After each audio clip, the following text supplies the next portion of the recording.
We are back here on the Lynne Hayes-Freeland Show. We're talking about the Hill District Education Council. New organization to me, but I learned in the last segment I was kind of late coming to this party. But Anthony Johnson is the executive director. So let's talk about it. I mean, this is a new position for you. Yes. What are your goals, and how will you determine whether or not you've met them? Well, thank you, Lynn, in asking. That's a great question. I've had the benefit of speaking with my chairman, that's the Reverend Lee Walls, looks over everything that's going on with the organization, and I'm in line with what the board's goals are, and that is we need to do and focus more in on student and family and school total involvement. And one of the things in which we have began to go about that is, instead of us lining up our goals with what we want to do, we had a meeting with all three principals in the schools, and we wanted to find out what was important to them to assist us in moving the chains. And one of the important things that we noticed was reading. They needed support in that area. And we wanted to be a major support to them. So what we've done, we went back to the woodshed, so to speak, and developed a reading campaign called Read to Succeed. And Read to Succeed is in a soft launch stage right now in both WOW and in Miller, and that's to bring the enjoyment of reading back to the students in the schools.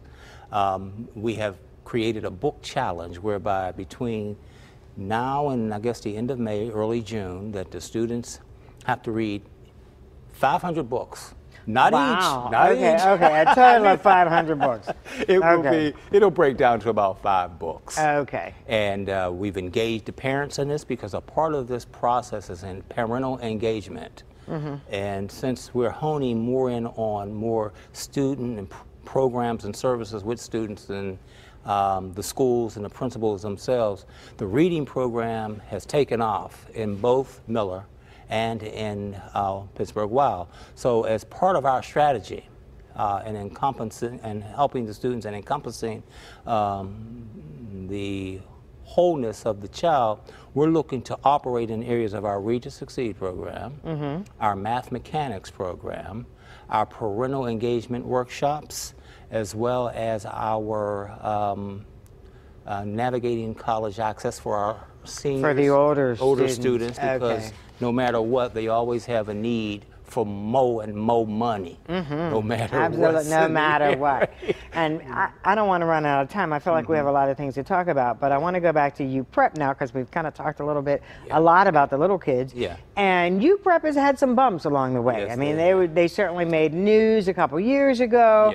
And seems to be back on track now. Is that pretty accurate? Well, you know, I've had a talk and a discussion with Mr. Horn on several occasions.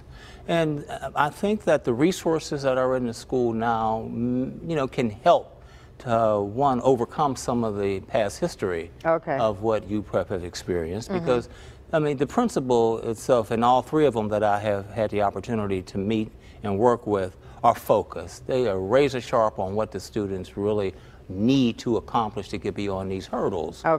So I would say it's accurate. And our focus for them, of course, is, you know, navigating that college access process, which I've been a part of for years and years. And I have recognized that no matter what happens with regard to our students matriculating from high school to college, in our community, there is a more deeper concern about funding. Absolutely. And somehow or another, it may bypass us if we don't hone in on recognize where those fundings are and where they come from and what they and how to tap into it. Absolutely.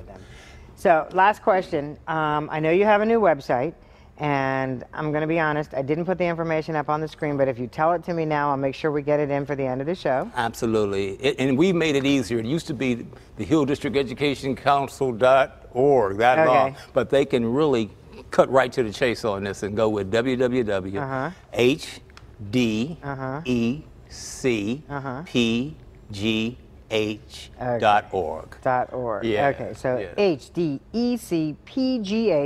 Okay, Yes. and again, I apologize, I didn't get that up on the screen, but we'll get it up for the end of the show. And there's a phone number as well where folks can get more information. Yes, the phone number is 412-258-3252.